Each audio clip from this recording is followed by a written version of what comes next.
favorites, your go-to NFL betting show, all part of the Action Network family of podcasts. I'm Brandon Kravitz, your host, back at it with the First Lady, Kendra Middleton. On today's episode, the divisional previews continue.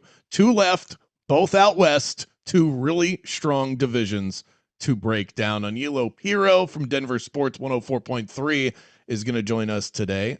Kendra, added NASCAR to the resume? What's going on out there? How was it?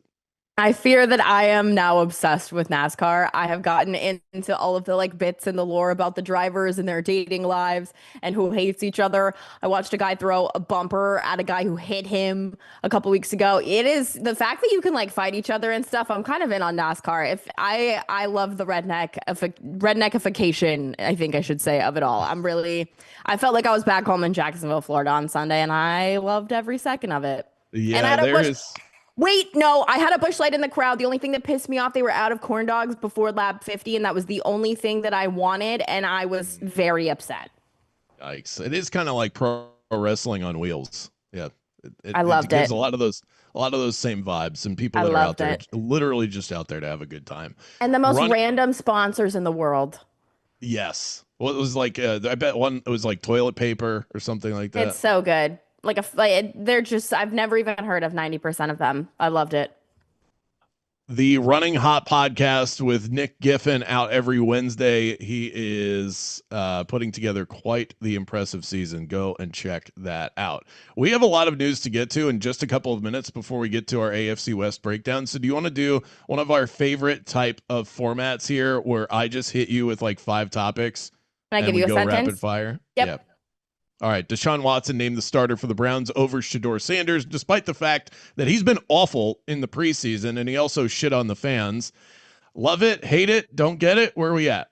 I think that it is the dumbest thing ever. They are the worst franchise to ever exist in all of sports, and the fact that you don't even have to bring up the fact that he's a predator to have a plethora of reasons why he shouldn't be starting, I think says enough.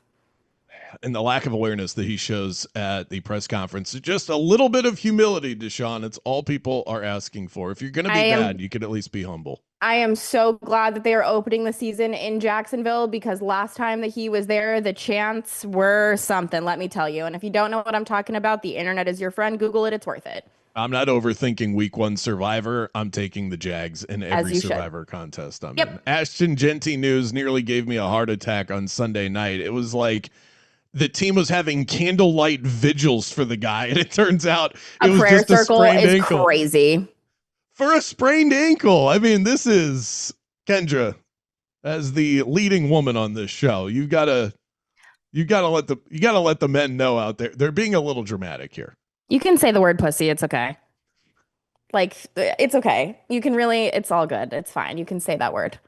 Hopefully you weren't drafting at the time when that went down, because Mike Washington shot up from sleeper that you could get around round 12 to second round pick in the snap of a finger. Kayshon Boutte traded to the Texans. What's the reaction been in your neck of the woods? Not a surprise that he was traded, but to trade him to another team that might end up representing the AFC is kind of a wild move. I think that is true, but I hate to say it. I think it was weirdly a Patriots fleece. The fact that you add to I didn't understand the fact that they wanted to add to the secondary. It makes me have more questions about the Christian Gonzalez situation, especially after Pro Football Focus just voted them the best secondary in the league. But the fact that they also got a pick out of it, I think that they could have benefited by having Kayshon on the team. But Mike Vrabel's been very adamant in the last few weeks that there is a universe where they could have carried all 7 receivers onto the roster. I personally am in the camp that you don't spend an 8th of your roster on a singular position, but I think it made sense for both sides. I think the Patriots got the better deal out of it, but now the thing is that it adds more questions to the Christian Gonzalez situation, alas.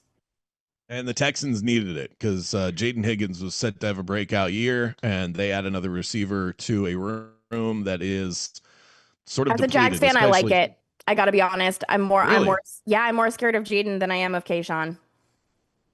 Yeah, but they had to replace him with somebody. For sure. Because you don't know what you're going to get from Tank. Anything you get from Tank Dell this year is going to be a positive. So I like it for the Jags, and I like it for the Patriots. Sorry, Houston. Well, speaking of the Jags, they've released their Bold City uniforms. You can look for Kendra's review on her Twitter account, or you can get it here. What do you think? I am not jagging off, boys. These are heinous. This is real bad. It's like every piece. Why are they white? first of all. Like, I don't care if there are like regulations where you have to have lighter uniforms. They could have gone with cream. Why is this team allergic to teal? It's the best color in the NFL. And the pants look like a pair of Lululemon leggings. And I were so close. I don't understand. I hate them. I hate them. And when they released it, they put, was it like Cam Little or something as Don't talk shit about the Cam cover Little. picture? Don't start with me. Don't fucking start with me, Kravitz. Don't fucking start. All right, last thing is today is a holiday for me. It's pumpkin spice latte day at Starbucks. So, yeah. Can we get to the show? All right. I've had enough of you. AFC West breakdown on the way. Best bets and more after this quick word about DraftKings. The Favorites podcast has teamed up with DraftKings, and we've got some great news. Football season is almost here, and something big is coming to DraftKings Sports. Get ready for DraftKings Game Day on September 2nd, where we'll be celebrating the return of football with exciting offers and game day deals all day. And to make things even more exciting, the DraftKings Sports app is now available in all 50 states, bringing the excitement straight to your fingertips wherever you are. From Florida to Texas to California, you'll never miss a beat. Sweat all the games you love in a seamless experience no matter where you're watching with one app. Download the DraftKings Sports app now and use code FAVORITES so you're ready when the action kicks off. DraftKings, the crown is yours. Let's head west to the AFC West. Really looking forward to hyper focusing on this division with our guest, Aniello Piro from 104.3 Denver Sports. Aniello, welcome to the show. I'm excited to chop it up today. What's going on? Yeah, I was at a Broncos preseason game last Friday, and I was excited to just be back in the arena and be back in the stadium and all that kind of stuff. But I am itching for regular season football, and obviously the AFC West is a fascinating division. So, looking forward to unpacking it with you guys here on the program today. Thanks for having me on. Of course, we'll get the vibe check in a moment. I was looking at some of the YouTube clips that you're on and some of the content that you've put out there, and I saw you talking to one of my idols, Billy Walters, perhaps the greatest NFL bettor of all time. This was a couple of years ago at the Super Bowl in Las Vegas. Just pure aura. I mean, I saw you just sort of soaking it in. Do you feel like you were gifted the magic of NFL betting from one of the best to ever do it? It was cool, and I'm not sure if you guys have had the opportunity to do the radio row or media row, whatever they call it these days. We're both radio people.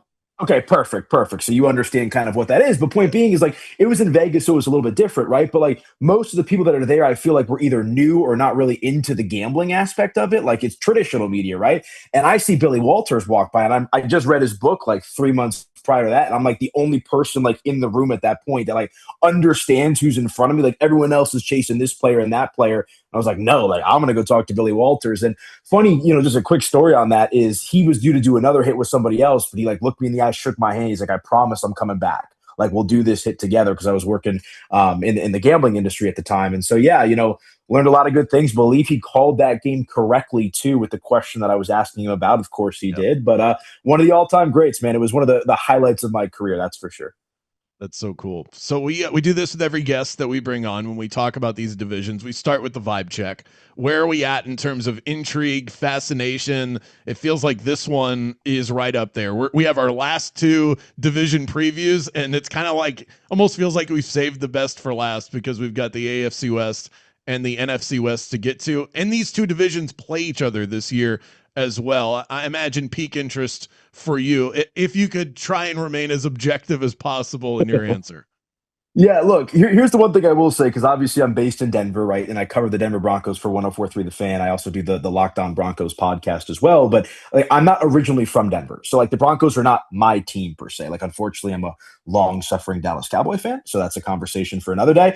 But I try to look at the Broncos and the AFC West as objectively as possible, right? And I think you hit the nail on the head. Like, when you look at this division as a whole, there's three really interesting teams and the Raiders, who feels like they've been rebuilding for eternity, or at least my entire life, right? And so the Broncos, fresh off a 14-win season, the perceived bounce-back nature of the Kansas City Chiefs, on top of the Los Angeles Chargers, who make some sizable moves at the coordinator positions this offseason as well. I mean, you're talking about three teams that we could sit here and I think make legitimate Super Bowl cases for all three with varying degrees of confidence. But it's one of those two, like I'm sure we'll get into division odds and all that kind of stuff. Like you can make a case one way or the other for all three of those teams. So it is loaded to the brim with talent. That's for sure. So let's just stick with the Denver Broncos here. We can go ahead and get them out of the way. Before I think we get too far into this, I need to know off the top, what are your thoughts of Bo Nix? Do you think he is the guy, a guy? What do you think about him? I personally, I'm an Auburn gal, went to Auburn. He was the replacement, obviously, for Jarrett Stidham. He came the year after I left, but I watched him very closely because of that. I think that he is just the definition of a guy, and the reason that he's successful is all about the coaches that are around him. But I'm willing to hear whatever you think about him just because you're so close to the situation. But I feel as though last year in that playoff game, there just wasn't that much of a drop off between him and Stidham, man. I'm having a hard time buying in.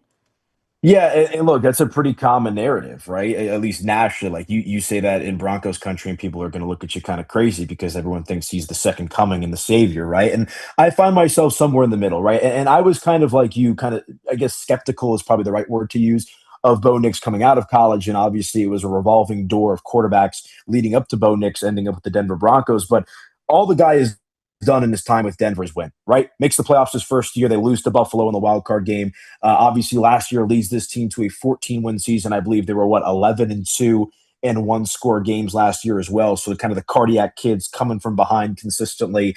Does he have the most natural ability in the world? No. He doesn't have the same wow factor as a Josh Allen or a Joe Burrow or a Lamar Jackson, right? And I know this term game manager is something that's thrown around pretty commonly, but if you want to label Bo Nix as a game manager, I don't think that's a bad thing whatsoever, just because he's so effective at leading this team to victory. And really, that's all people here locally care about. And that's what I care about when it comes to betting on teams is, can you cover the spread? Can you win these games? So again, I don't think Bo Nix is like the best quarterback in the league or really even close to that, but he can do everything you need to win a game. So when it comes to a guy that is a stable leader for this Broncos team, I think so. And you talk about the drop off with Jarrett Stidham.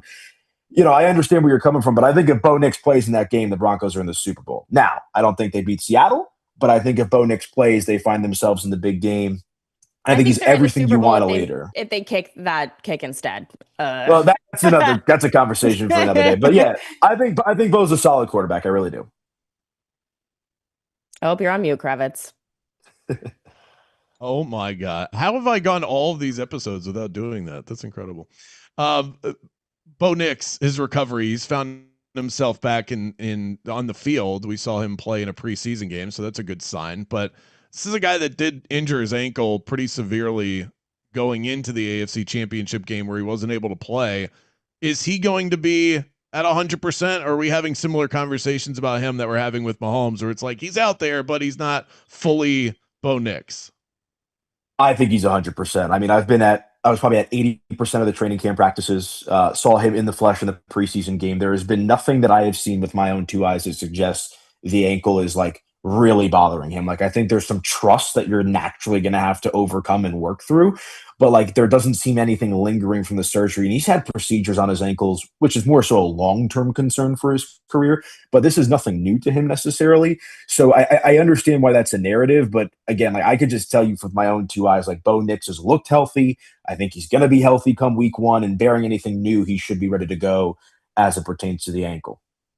I don't know if you're one of these guys who looks too far into the schedule. I feel like it's a very polarizing thing in the NFL media world, is either you think the schedule matters or you think it doesn't. I'm very much in the camp that I think that the schedule matters. And I think the Broncos pulled a really kind of strange draw of it this year. They are in the thick of it until November, and then they get a pretty decent break, and then they end it in the thick of it again.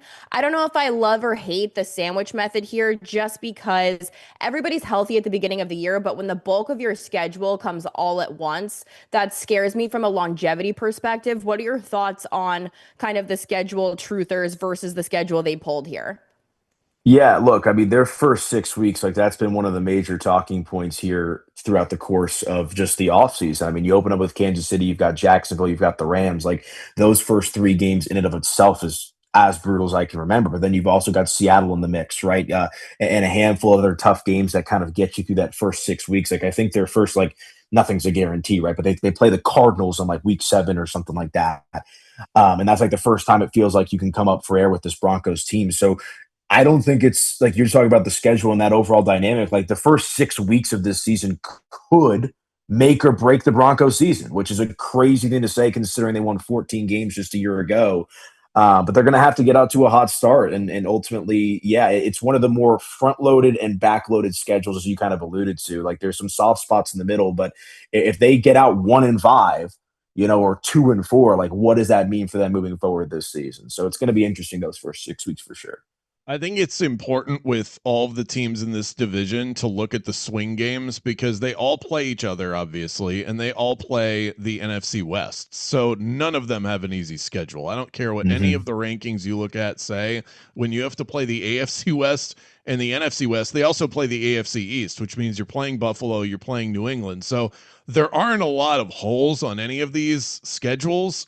I would look at the swing games, and the swing games are where you landed in terms of the standings last year. The Broncos have a first place schedule on Yulo, but it's not as daunting when you look at the swing game teams. Jags, Panthers, Steelers all finished in first place of their divisions, and I don't think any of them are considered the best team in their division. So in some ways, yeah, the layout, when you guys talk about the flow of the schedule, very difficult. But when you put into the context that all the schedules are tough, I actually think the Broncos got out with a slightly favorable look as a first place team. Yeah, and I think you're right when you just kind of look at the rest of the division and just the common opponents, right? And like obviously Carolina of those teams in that division, excuse me, is probably a favorable draw. Like what is Pittsburgh going to be, right? I think they're going to be competitive, but Denver should have an edge, assuming they're healthy. Jacksonville's a team you can't sleep on, though. Remember, Jacksonville was the team that waltzed in a mile high last year and ended the Broncos win streak. And I know that rubbed a lot of people the wrong way. And I have a lot of respect and think Liam Cohen's a great coach. So yeah, I mean, whichever way you slice it, like we can go glass half full and say maybe they didn't get the worst of the draws, but the schedule is just, for me, it's those first 6 games because of how in succession they all are. Like that could be the defining portion of the season for them, which is going to be interesting. As a pod, I think I'm already going to add this to my calendar to bet. The Broncos played the Cardinals on October 25th as a sandwich spot between Seattle and the Chiefs, coming off of a game against a defending Super Bowl champion against a team that seems like on paper they should be an easy win. I think that's around the time of the year people will be calling for Carson Beck as well. And a look-ahead spot against the Chiefs, I think that is going to be my Cardinals covering the spread moment for the season. So the only other thing we got to add that to the log. We've been creating a futures betting log of spots that we are isolating. I have one that I'm going to hit on that I know that we mentioned a couple of months ago that falls in line with one of the teams that we discuss here, but I like that. If Evan, if you're listening and you're jotting that down, let's look at the Broncos Cardinals I think spot. That's the pod bet. I'm in the camp that I think that this team, it doesn't have a ton of questions surrounding who's going to start where or what this roster is going to look like, fortunately. But someone I am looking at to kind of move up the depth chart is Jonah Coleman. He's someone I'm waiting for futures to come out on. I actually have that later in our show to talk about. But what do you think about Jonah Coleman and kind of his ability to maybe move up the depth chart and maybe be someone sneaky to bet on through the first couple of weeks? No, that's a good pull. And I'm very curious to see what Jonah Coleman is going to evolve into. He's probably the rookie that's been talked about the most here locally. I can tell you that. And here's the thing, like RJ Harvey was pretty effective last year as an all-purpose back, especially after J.K. Dobbins went down, but he was good out of the backfield catching touchdowns. We actually saw that in the preseason game as well. And look, J.K. Dobbins, I'm not sure if you guys have seen the viral clip that went around. He's like pinky promising the media that he's going to be healthy for every single game this year and he's going to lead the league in rushing. Like a lot of wishful thinking, right? But like history tells us J.K. Dobbins is going to yucky. Yeah. Like history tells us Dobbins is going down at some point or the other. And that's where I think Jonah Coleman really enters into the equation because I think Coleman has a similar skill set to that of Dobbins, whereas RJ's just kind of like this do-it-all Alvin Kamara type of back per se. So I'm not sure what the opening role is going to look like for Jonah Coleman, but assuming that Dobbins goes down at some point, that's where I think you'll see the ascension of Jonah Coleman. But he's really impressed in training camp. And he's certainly a guy that if he gets the touches and the opportunities, you could see him really make an impact for this Broncos team throughout the course of the season. Kendra's icked out by pinky promises. No, it's more so just like you can't promise those things. That's like me coming on the air and being like, I pinky promise that all of my bets this season are going to hit. Like that just, you can't do that. That feels like you're already jinxing your season before it starts. Yeah. Yeah, that's a good analogy. All Yuck. right, let's talk. We could stay on the Broncos forever. I mean, and there's a lot to like about this team: defense, offensive line. They actually, before I jump to best case scenario, I got to get a read from you on Jalen Waddle. That was my guy. I'm a Miami Dolphins fan. I loved Waddle. He was my favorite player to watch. Loved the Penguin celebration in the end zone. It is a good And now one. he makes his way to Denver. I'm happy for him because it's a mess in Miami. This feels like exactly what they need to really open up this offense. What is your vision of what he brings to the Denver Broncos offensively? Yeah, it feels like the explosive wide receiver was the one thing that they were missing, right? Because they've got a pretty good offensive line with a lot of continuity. The running back room when Dobbins is healthy and RJ in year two is pretty solid. Bo Nix can get the job done. And Cortland Sutton's a pretty steady wide receiver. But now you add Jalen Waddle to the mix, and it's just going to hopefully, theoretically, take this offense up a notch. And I know it was preseason, but we got our first little preview of this Bo Nix Jalen Waddle connection. It just feels like you haven't had a yak attack type wide receiver over the middle in a long, long time for Denver. Like we're going back to like Emmanuel Sanders and Demarius Thomas. So I think Waddle's going to be awesome. The one thing I will say is like Waddle, I think is going to have a good year, but I think it's going to result in big things for like the Cortland Suttons of the world. Pat Bryant, the second year receiver out of Illinois, is another guy that a lot of people are really high on here locally. Like I think Waddle is going to command so much attention because of his speed that you're going to get more 50-50 balls to Sutton among some other guys. So it'll well round the Broncos offense, and it should hopefully take them up to another level. So looking forward to that for sure. Best case scenario for this team. I mean, it feels like I'm not going to call it Super Bowl or bust, but it does feel like a team that could very well be Bo in the Nix is Super playing Bowl. in a Super Bowl. I will eat so much crow. It's not even funny. I think this team. I'm all in on the Broncos this year. I do think this is. This schedule's heinous, Gravitz. They all are, though. That's my thing. It's the schedule is tough, but they're all tough in the AFC West. And I think this team is loaded top to bottom. So I think the ceiling for them is a Super Bowl. And Yulo? That's what I say too. I mean, that's been the sentiment and the narrative out here. I mean, you win 14 games, you're in an AFC Championship game. If Bo Nix doesn't get hurt, you're probably there anyway. And you add Jalen Waddle, you bring back the defense, which was one of a top 3 unit last year in a lot of different metrics. You've got a good coach, Davis Webb calling plays.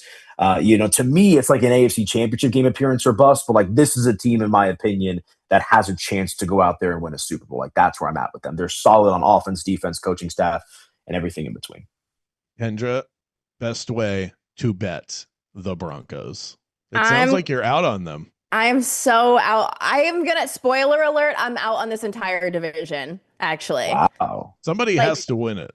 I agree, but like that's the reason that I don't like it is because I hate to drop a vibe check here, but the vibe of this is just feeling like it's going to be a shit show and somebody has to win it because somebody has to win it, not because somebody is going to be a powerhouse over anybody else.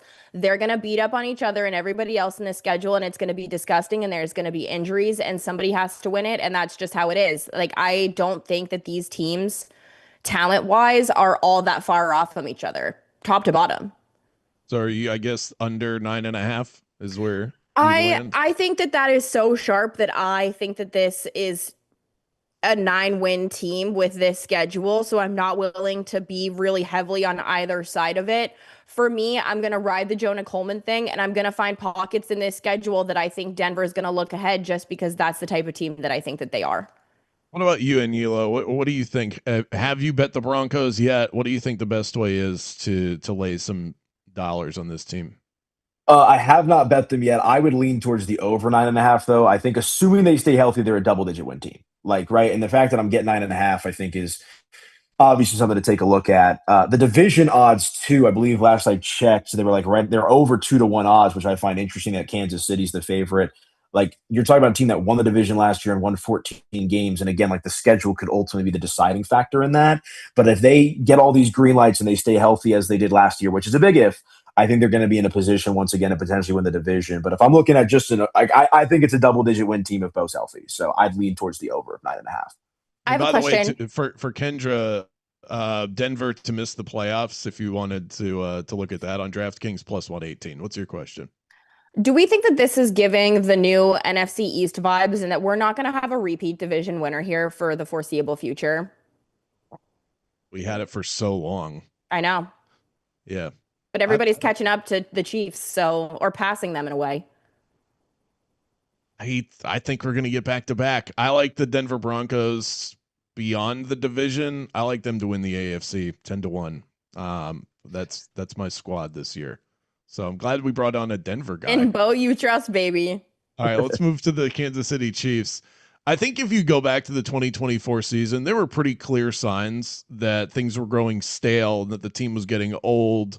But Patrick Mahomes, the defense, Andy Reid, they willed this team to a Super Bowl, and then they got demolished by the Eagles. Then they entered 2025 probably with unrealistic expectations. Everybody was saying the same thing. We're all in an echo chamber going, well, don't worry, it's Patrick Mahomes. They'll be fine. Well, it turns out they weren't fine, and then Mahomes got injured in week 15. Is it a fair assessment to say that this has actually been building for the last couple of years, and we're not really sure what the Chiefs are going into 2026 because they've been stale for 2 years now? Yeah, and look, the downfall of the Kansas City Chiefs, like, is this going to be a long-term thing? Like, are we kind of looking towards like Mahomes Reed era number two? Like, that's probably one of the more intriguing questions is what Kansas City is going to be this season. And obviously, they bring in Kenneth Walker, and you're spot on with kind of the stale nature of what they had been leading up to what ultimately was an extremely disappointing season last year. But I mean, if we're just looking at what history tells us, that's more the outlier than the expectation. And so, like, I'm one of those guys, like, I don't think Kansas City is going to be back to like 2021, 2022 form, but I don't think they're going to win, less than 6 games again this year. I expect some sort of bounce back from them necessarily. I think bringing back Eric Bieniemy is big. I think you saw Matt Nagy maybe not just gel as much. I know it's Andy Reid's playbook and all that kind of stuff too, but bringing in Walker's huge. But they have some big departures on defense as well, in particular in their secondary. So they're one of the more bizarre teams. Like, I'm not going to just rule them out because of what last year was and say it's the end of an era, but they certainly have a lot to prove this season across the board.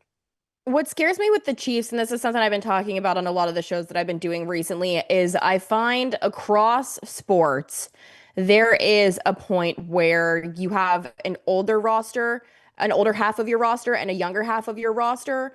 And in a weird way, when you have that amount of just experience and newness, they find a weird way to mesh. And that's what scares me with this team in particular, is that it is weirdly the perfect balance of experience and young guys that if they find a way to click, that's what makes me nervous. But for kind of the average football consumer out there, on paper, it feels like this offense is going to be good, if not better than good, but the defense and the injuries that they have are what scares me. Are you more concerned about this offense and their ability to find a way to click with all of just the distractions and everything they have going on? Or are you more concerned about the defense and their injuries? I mean, I hate to cop out. I think it's a combination of the two, right? Like, I think that you expect the offense to bounce back, right? Like, when you have a healthy Mahomes, assuming he is healthy, right? Adding Kenneth Walker, like, that's going to be big for them for sure. But like, you look at the departures that they've had on defense, right? And it's specifically in the secondary room, like, that's not going to be easy for them to replace. And it's like, what? Chris Jones is, I think, like 32, 33 years old. They're creeping up towards 33 at this point in his career. Like, it's not the same potency of defense that this team has had in years past. I know Spags is obviously an upper echelon defensive coordinator, but part of the reason why I think Kansas City's defense was so good is because they were able to play with leads in years past. And when you kind of look at the yin and the yang of this Chiefs team, it's just like which unit is going to be the strongest, right? And I would feel more confident leaning on their offense than their defense, but there's still questions with that, if that makes sense. So I think you're spot on with the points you made too. It's just, to me, it's going to be up to the offense maybe providing this defense with a little bit of breathing room just because of the injuries, along with some of the thinness in their secondary, I would say. Big additions. You mentioned the return of Eric Bieniemy. I think that's huge. Maybe we didn't realize because we gave Andy Reid so much credit all of these years, the impact that Bieniemy had on that offense. And then you add Kenneth Walker to the mix. When we discuss the staleness of this team, there was this trend that hit a couple of years ago where defensive coordinators realized, well, if we just take out the deep ball and make you beat us underneath and with the run game, then offenses are much less explosive. And it felt like right at that moment, we saw Mahomes go from this like Dan Marino level of statistical marvel to a dink and dunk Tom Brady passer. And he's great at both, but there was like some of the magic left his game. I wonder if that's why they felt the need to get Kenneth Walker, because if you're going to take away the deep ball and do the too high safety thing, you have to have somebody elite running the ball. Do you expect that to shift the dynamic nature of this offense? The Kenneth Walker addition, is that enough to supercharge things and put them back to where they were a few years ago? Well, I think that's their game plan, right? And I got my Kenneth Walker guy, and I think he's gonna be pretty effective for Kansas City. And it was time for them to probably piece out on Pacheco and Kareem Hunt. Like I think that had kind of run its course. And obviously Walker with what he was able to do in Seattle. Like if you can do that, and then knowing you have the arm talent that you do in Patrick Mahomes, like you hope that it kind of opens up some of those down the field shots, and just that versatility that you're talking about with Walker. I think overall is what's gonna hopefully lead to this Kansas City team like re-unlocking what they were before, which is a super explosive offense that can just run up points. And you're talking about like Marino Elway-esque type of performances from Mahomes. But the question, along with Kenneth Walker, is his health, right? This is a guy that's been banged up multiple times in his career, and it feels like you're putting a lot of eggs in one basket with Kenneth Walker. So obviously, if he's healthy and he's ready to go, I think it'll be very effective. But like Travis Kelce isn't what he used to be. So like beyond Kenneth Walker, what other weapons do you have to necessarily rely on if you're Kansas City? Another factor to this, and this sometimes we like to bring up the silly on this podcast. Sometimes. Travis Kelce got married in the most public marriage of all time, perhaps outside Trashiest of the as Royals. well.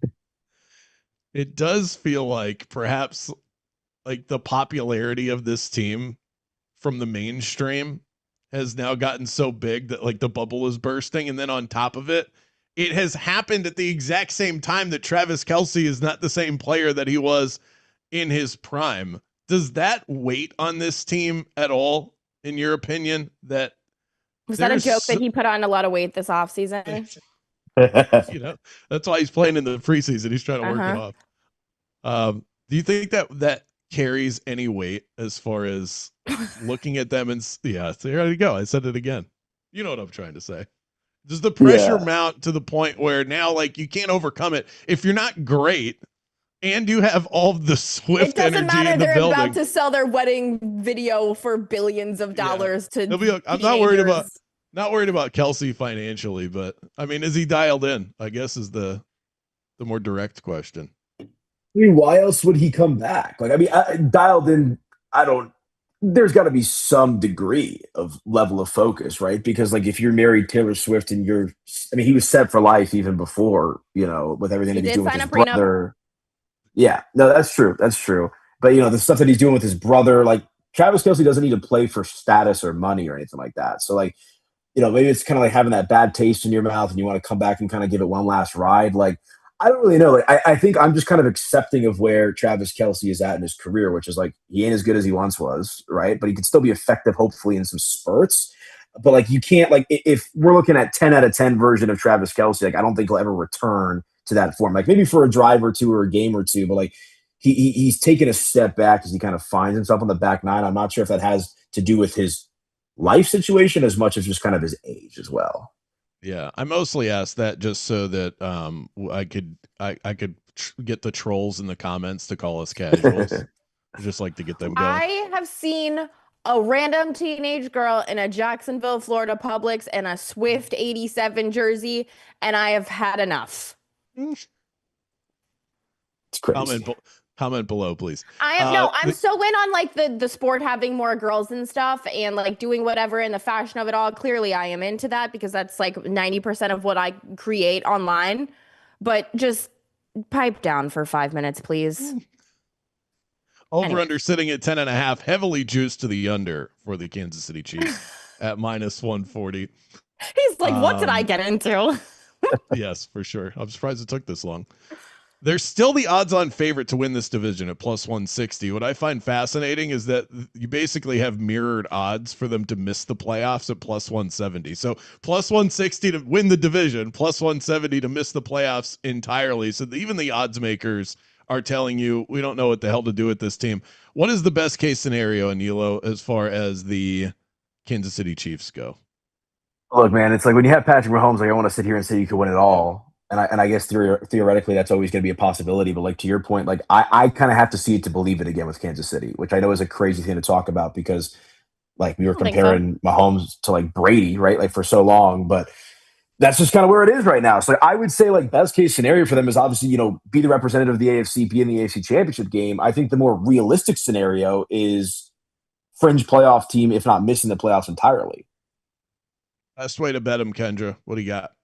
I think missing the playoffs, I get that the ceiling of this team could be crazy, but I just think it's the distraction angle for me. Like you're dealing with the Taylor Swift wedding crap. Mahomes is coming back from an injury, all the drama and the unfortunate circumstances that Eric Bieniemy has gone through this offseason, the off the field arrests and jail time. It's too much. And then you add into the mix like the amount of postseason and extra football that the majority of this team has on their body over the last couple of years. I'm very out on this Kansas City Chiefs team. I honestly think that the Raiders could outperform them this season, and that might be a hot take, but I'm very high on the Raiders. I am not opposed to that. I'm very much in the I don't know what to do with this team. I mean, stats wise, wins wise, I just don't know what to do with this team. So I abstain. I am not betting on or against the Chiefs as far as the season long goes. I do like the Broncos in week 1 plus 2.5 though. There I go with the Broncos again. Anilo, any hot take on the on the Chiefs in terms of how you would bet them in either direction? Yeah, I just think the division odds are a bit bizarre just because I think you have two teams that are more proven in the Los Angeles Chargers and the Denver Broncos. So the fact that Kansas City to me is more so the favorite is because of like their name value and their brand recognition.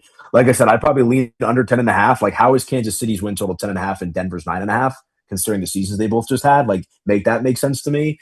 So yeah, I would lean towards them missing the playoffs. And I hate to keep on this bandwagon. I think the Broncos plus 2.5 line is disrespectful for week 1. So I'd look at that for Denver. Yes, I agree with that. I would even sell a game if you're going to take the under on the Chiefs. If it goes bad, it's probably going to go really bad, and I would take them at plus money 9.5. Let's move to the Chargers. We've got 2 more to get to. Let's fly through these back-to-back 11-win seasons for LA. They haven't won a playoff game in 8 years. Kendra hates Justin Herbert. That's sort of the story of the Chargers. This team always feels talented enough. They rarely feel healthy enough, and they never feel like they're ready for the moment when it's called upon. Offensive fundamental shift, though, with Mike McDaniel. The Dolphins have really infused the AFC West with Jalen Waddle in Denver and Mike McDaniel, the offensive play caller for the Chargers. What do you expect from this team this year? Yeah, they're an interesting one, right? And it's kind of like, you're going back to the well once again. Like I was on the Chargers in the playoffs, and like Herbert, did what Herbert does in the playoffs, and it's just got this bad taste in my mouth. But here's the reality situation for a regular season. I don't think Harbaugh's ever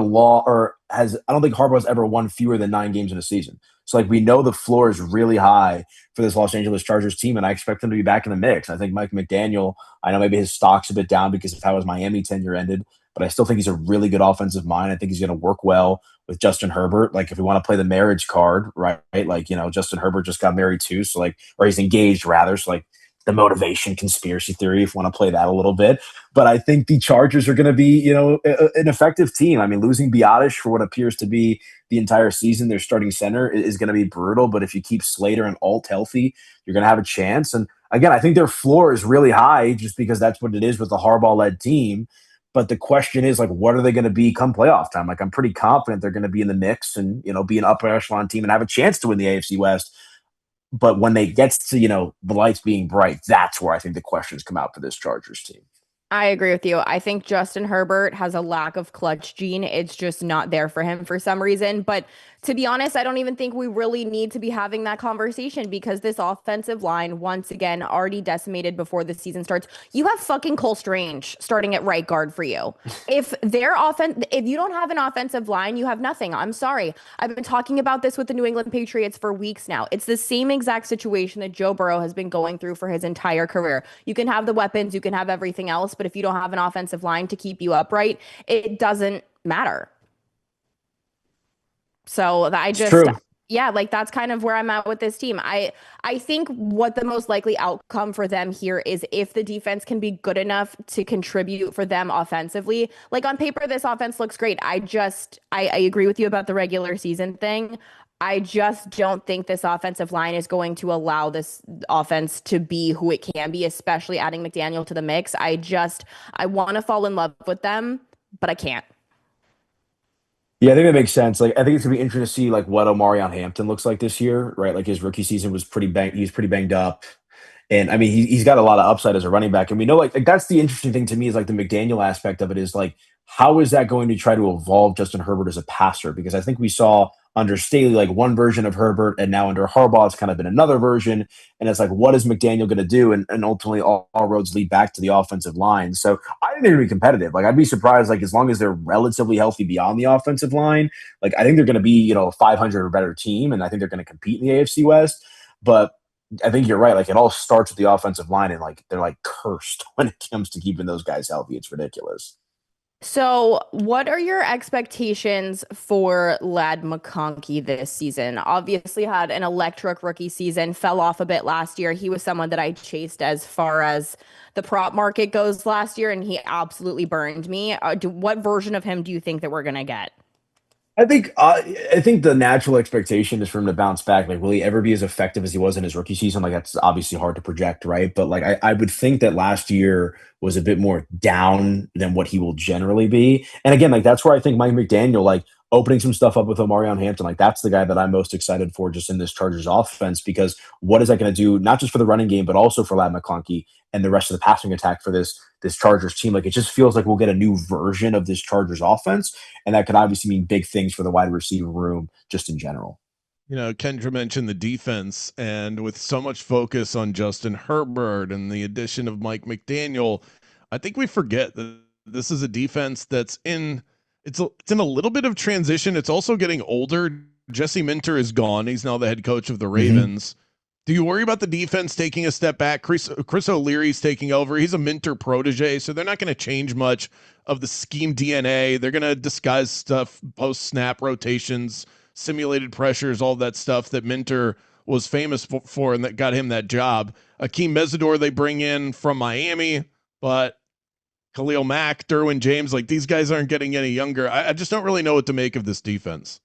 Yeah, I think that's fair. And obviously, Minter is a big departure. And I think hiring a protege is probably the best thing they could have done just to try to keep the main thing, and keep it all relatively consistent there. So, like, I feel like here's the thing is like there's more volatility with the offense. Like, and I think they have a better chance to boom than bust, really just kind of depending on health. But when it comes to their defense, like, I don't think they should take that big of a step back, if at all, just because of the veteran aspect of their defense and keeping the scheme the same. So I think it's going to be interesting because Minter was obviously, really effective as the defensive coordinator. But the fact that you're kind of keeping things relatively consistent, I think bodes well for the Chargers defense. This case scenario, I think we would all agree, just win a playoff game, Justin Herbert. That's it. Just go win a I playoff game. That's the best retweet. that we could do. Kendra, how are you betting this team? I'm not. All right. There you have it. This is the one. This is the note, by the way. This is the live bet their under win total after week 2. Cardinals Raiders is how they open the season. Then it's the Bills, Seahawks, Chiefs, Broncos, Rams, Texans, Ravens in consecutive weeks. So just wait till week 2, live bet the under on their win total. Let's close with the Raiders. Out with the olds, in with the new, at least as the head coach goes. Pete Carroll lasted all of 1 year. Now they bring in Clint Kubiak, fresh off of his Super Bowl win as the offensive play caller for the Seahawks. We escaped the scare of the century with Ashton Genty. It's just a sprained ankle, but I am cautiously optimistic on the Raiders. It sounds like we've got some pod agreement. Are you on board on Elo? I was cautiously optimistic about them last year, and look how far that got me. Like I thought Pete Carroll might be interesting, and I like Genty, and obviously Brock Bowers is a stud.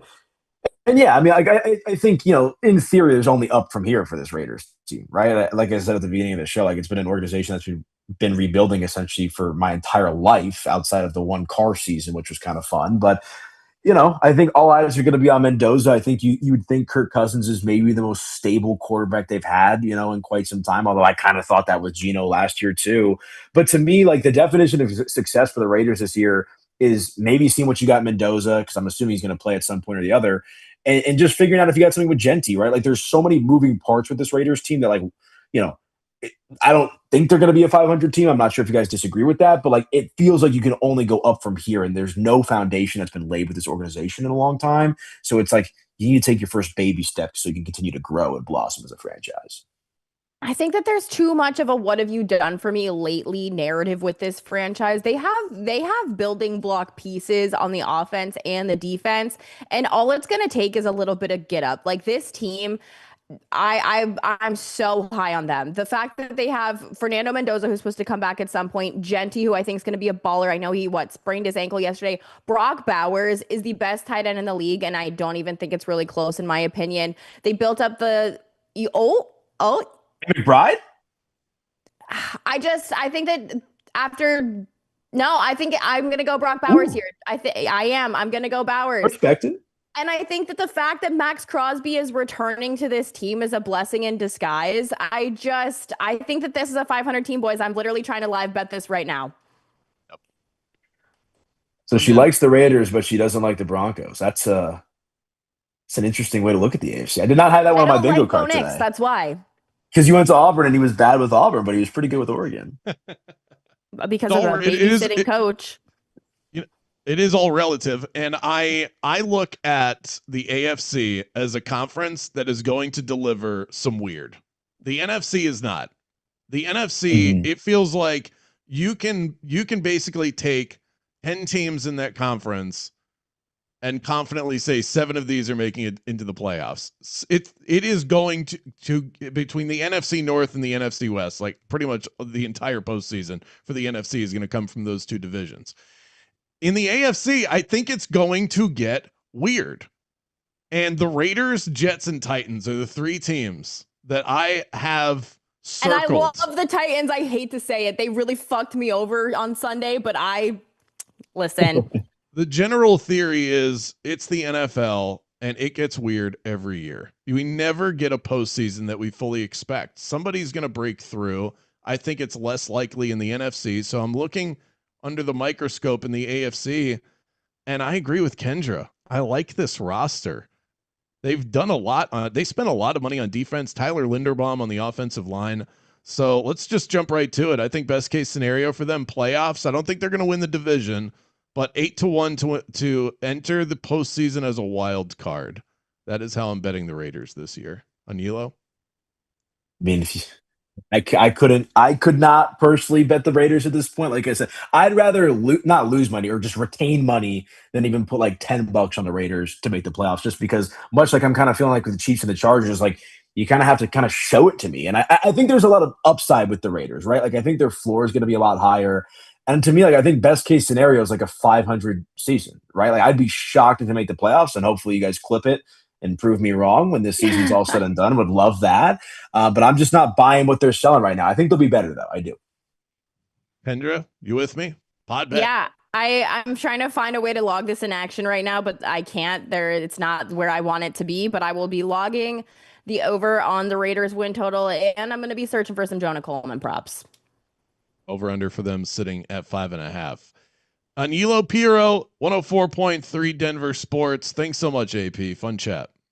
Yeah, enjoy the season. Good luck on your bets, and we'll see what happens with the AFC West. Thank you, guys.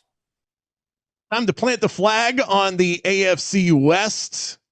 Top tier, top of the line. What are you looking at as the best way to represent the Middleton brand as we plant the flag on the AFC West? I said it once, I'll say it twice. I'm looking to log the Raiders over 5.5 in my app for action right now. Gonna do that on DK as soon as we log off as well. And I will be looking for Jonah Coleman props. I really think that he's gonna fly up this depth chart rather quickly on this team. I gotta be honest. Maybe even a sleeper fantasy look.